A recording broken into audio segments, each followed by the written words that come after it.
Salut, bienvenue pour cet épisode découverte Papatriarcat Plus.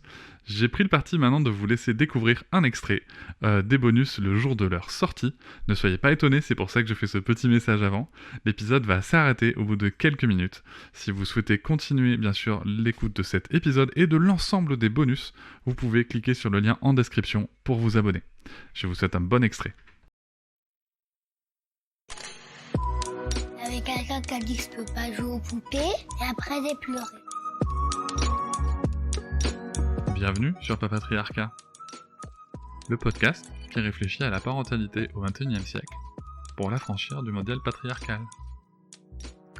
Bienvenue dans cet épisode bonus. Je tiens avant tout à vous remercier énormément, car si vous pouvez l'écouter, c'est que vous soutenez mon travail tous les mois. Et c'est grâce à ce soutien, grâce à cette énergie et à vos écoutes que le projet Papatriarcat peut continuer, que ce soit en podcast ou sur d'autres supports. Et je vais maintenant vous laisser tranquillement découvrir ce contenu exclusif, et je vous souhaite une très bonne écoute.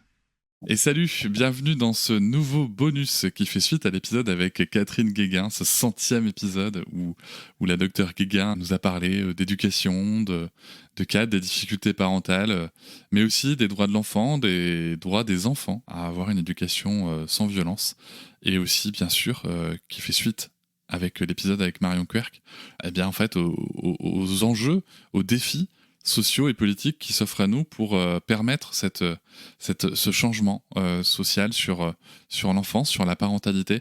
Il me semble important, avant d'entamer ce petit bonus, de rappeler qu'il y a un sujet qui est souvent perçu par un prisme très français et très dans la frustration sur le sujet de l'éducation et de l'évolution de l'éducation dite non violente, c'est que on n'arrête pas de dire oui mais moi aussi j'ai des droits en tant que parent, j'ai droit à ceci. Oui, c'est vrai, mais c'est totalement vrai.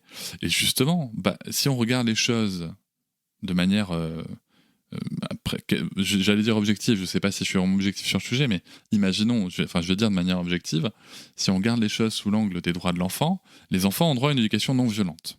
En France, aussi en France, même malgré notre culture. Du coup, pour pouvoir évoluer vers cette éducation, les parents ont droit à des accompagnements gratuits, pris en charge par des professionnels qui vont donner des outils, des techniques, qui vont écouter les parents sur leurs difficultés, peut-être même des accompagnements psychologiques, tout ceci gratuit pour accompagner les parents sur le sujet, peut-être avec la mise en place de numéros qui existent. Alors, on sait que le 119 est un numéro qui permet aussi d'appeler pour décompresser, même si, faut pas se mentir, il est saturé, mais c'est pas spécialement qu'un numéro qui sert que à dénoncer les parents violents, même si c'est comme ça qu'il est perçu. C'est un peu comme les PMI, vous savez, il y a des petites choses comme ça où on connaît pas le vrai fonctionnement des choses, mais de toute façon il est un peu saturé. Il y a aussi un numéro qui s'appelle SOS Parentalité, qui a été créé conjointement avec l'État par Catherine de Monteil-Crémer. L'idée c'est d'octroyer à chaque parent gratuitement un petit quart d'heure pour décompresser et potentiellement exposer sa problématique de parent. Donc voilà, déjà, il y a ça qui existe. Après, c'est pas suffisant, il faut aller plus loin, mais toujours est-il que pour que les enfants aient droit à ça, il faut aussi que les parents aient droit à un temps de relation de qualité, à un temps d'accueil de l'enfant, à l'arrivée de l'enfant. Et donc là, bien sûr, ce dont je parle, ce sont des congés maternité, paternité et congés parentaux qui doivent continuer d'évoluer. Peut-être qu'on pourrait réfléchir aussi au fait que les deux parents, pas que la maman, pourraient avoir des rendez-vous de préparation à la parentalité en évoquant justement ces nouveaux sujets, en faisant le point entre comment est-ce que vous voyez parents, qu'est-ce que vous voyez vous pour être en cas de conflit, en cas de crise de votre enfant, voilà, faire un petit peu le point sur tout ça quand l'enfant va grandir ou quand il va être bébé. Ça peut permettre aussi de faire la prévention sur d'autres sujets comme les bébés secoués par exemple. Pourquoi je dis ça ? Parce qu'en fait, en partant des droits de l'enfant, et si on arrête d'opposer les populations enfants-parents, eh bien on se rend compte que pour que les enfants accèdent à leurs droits, il faut que les parents accèdent à des droits différents, à des droits encore différents. Ça veut aussi dire qu'on ne doit plus reprocher à une personne ou sanctionner une personne ou mettre au placard une personne dans son entreprise, spécialement les hommes sur ce sujet. Oui, c'est vrai, il faut le dire, parce qu'on part à 17h et qu'on ne peut plus pas rester à la réunion de 18h parce qu'il faut aller s'occuper de l'enfant ou de ses enfants.